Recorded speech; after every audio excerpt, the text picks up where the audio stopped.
Open the glove box. Pull the shelf so the tabs pop out of their catch. Remove the access panel. Unclip both sides of the housing cover to remove it. Remove the old filter from the housing and clean out any debris inside. Insert your new AQ1102C filter with its arrow pointing up. Reinstall the housing cover. Reinstall the access panel.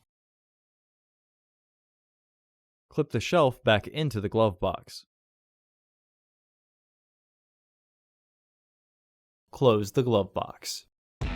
Order your parts today at filterheads.com.